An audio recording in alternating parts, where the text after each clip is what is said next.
الحمد لله رب العالمين والصلاة والسلام على رسوله الكريم أما بعد فأعوذ بالله من الشيطان الرجيم بسم الله الرحمن الرحيم واذكروا الله في أيام معدودات وقال رسول الله صلى الله عليه وسلم صيام يوم عرفة أحتسب على الله أن يكفر السنة التي قبله والتي بعده প্রত্যেকটা রাজনৈতিক দল কোনো অঙ্গ সংগঠন অথবা সংগঠন প্রতিষ্ঠান তাদের একটা কর্মসূচি থাকে। আমলের ক্ষেত্রেও আল্লাহ এবং আল্লাহ রসুল আমাদেরকে কর্মসূচি বাতলে দিয়েছেন। আরাফার দিবসে অর্থাৎ ৯ জিলহজে আমাদের কি কি আমল কি কর্মসূচি আল্লাহ এবং আল্লাহ রসুল সেই হিসেবে আমাদেরকে বলে গিয়েছেন। তো আল্লাহ রসুল সাল্লাল্লাহু আলাইহি সাল্লাম বলেছেন, আরাফার দিবসে যত জাহান্নামীকে মুক্তি দেওয়া হয় অন্য কোনো দিবসে এত জাহান্নামীকে মুক্তি দেওয়া হয় না। এবং আল্লাহ রসুল বলেছেন, আফজালুদ দুআ দুআ ইয়াউমি আরাফা, ৩৬৪ দিনের তুলনায় আরাফার দিবসের দোয়াকে আল্লাহ তাআলা সর্বশ্রেষ্ঠ করেছেন। আল্লাহ তাআলা বেশি বেশি কবুল করে থাকেন আরাফার দিবসের রোজা।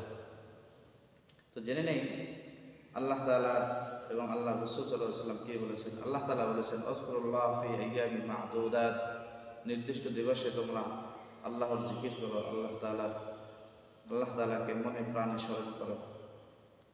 আল্লাহ রাসূল সাল্লাল্লাহু আলাইহি ওয়াসাল্লাম যে কথা বলেছেন, আরাফার দিবসে আমরা আমলের ক্ষেত্রে 4টি কর্মসূচি আল্লাহ এবং আল্লাহ রসুল থেকে পেয়ে গেছি। প্রথম কর্মসূচি হচ্ছে আরাফার দিবসে নফল রোজা রাখা। আরাফার দিবসের রোজা এ সম্পর্কে সহিহ মুসলিম, আবু দাউদ এবং তিরমিজি শরীফের হাদিস। আল্লাহ রসুল বলেছেন, সিয়ামু ইয়াউমি আরাফাতা আহতাসিবু আলাল্লাহি আন ইউকাফিরা আস-সানাতাল্লাতী ক্বাবলাহু ওয়াল্লাতী বা'দাহু, আমি আরাফার দিবসের রোজার ব্যাপারে আল্লাহ তাআলার কাছে আশাবাদী যে এই দিবসে যারা রোজা রাখবে আল্লাহ তাআলা তার পিছনের এবং সামনের 1 বছরের গুনাহ মাফ করে দেবেন, 2 বছরের গুনাহ মাফ করে দেবেন। অর্থাৎ পিছনের 1 বছরের গুনাহ, সামনের 1 বছরের গুনাহ আল্লাহ তাআলা মাফ করে দেবেন। উলামা ইকরাম এখান থেকে বের করেছেন যে যেহেতু 1 বছর সামনের 1 বছরের গুনাহকে আল্লাহ তাআলা মাফ করে দেবেন, আল্লাহর কাছে আমরা আশাবাদী যে আল্লাহ তাআলা এই বান্দাকে আরো 1টি বছর হায়াত দেবেন। হায়াত মওত এটা আল্লাহ তাআলার কাছে, আল্লাহ তাআলার হাতে। তারপরেও যেহেতু হাদিসের ভাষ্য অনুযায়ী বোঝা যায় যে আমরা যদি 9 তারিখে নফল রোজা রাখি, আরাফার দিবসের নফল রোজা রাখি, তাহলে আল্লাহ তাআলা আমাদেরকে 1 বছর হায়াত আরো বৃদ্ধি করে দেবেন, এতটুকু জানা যায়। 2 নম্বর আমল হলো, আল্লাহ রাসূল সাল্লাল্লাহু আলাইহি ওয়াসাল্লাম বলেছেন, وأفضل ما قلت والأنبياء من قبل لا إله إلا الله وحده لا شريك له له الملك وله الحمد وهو على كل شيء قدير। আল্লাহ রাসূল বলেন, আমি এবং আমার পূর্ববর্তী যত রাসূল চলে গিয়েছেন তাদের সকলের সর্বশ্রেষ্ঠ কালিমা ছিল, সর্বশ্রেষ্ঠ একটা বাক্য ছিল, লা ইলাহা ইল্লাল্লাহ ওয়াহদাহু লা শারীকা লাহু লাহুল মুলকু ওয়া লাহুল হামদু ওয়া হুয়া আলা কুল্লি শাইইন কাদির। আরাফার দিবসে এই কালিমাটা, এই বাক্যটা আমরা বেশি বেশি পাঠ করব। আরাফার দিবসের আরেকটা গুরুত্বপূর্ণ আমল হলো, রমজান মাসে আমরা যেভাবে ইফতার করিয়ে থাকি, অন্যান্য রোজাদারদেরকে আমরা ইফতার করাই, কিন্তু আরাফার দিবসে যেহেতু অনেক মানুষ রোজা রাখে, যারা রোজা রাখে তাদেরকে খুঁজে খুঁজে বের করে আমরা এই সওম পালনকারীকে আমরা ইফতার করাবো।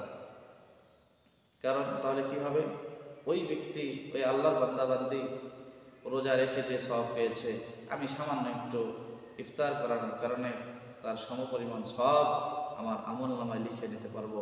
অথচ সওম পালনকারীর আমল থেকে বিন্দু পরিমাণ আমলকে হ্রাস করা হবে না, কমানো হবে না।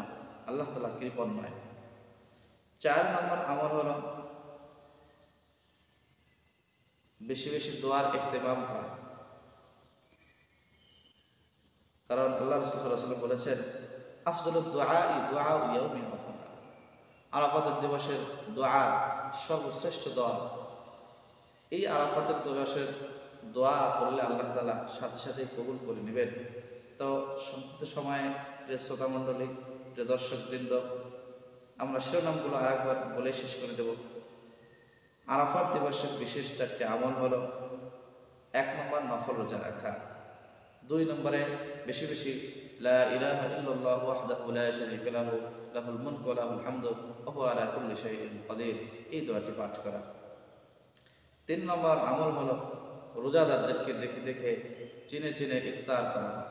4 নম্বর আমল হলো দোয়ার ইহতিমাম করা। আল্লাহ তাআলা আমাদেরকে আরাফাত দিবসে রোজা রেখে রোজার সাথে সাথে এই 3টি আমল অর্থাৎ 4টি আমলকে একসাথে করে আল্লাহ তাআলার চিরসুখের জান্নাত অর্জন করার তৌফিক দান করুন। ওয়া আখিরু দাওয়ানা আলহামদুলিল্লাহি রাব্বিল আলামিন। আসসালামু আলাইকুম ওয়া রাহমাতুল্লাহি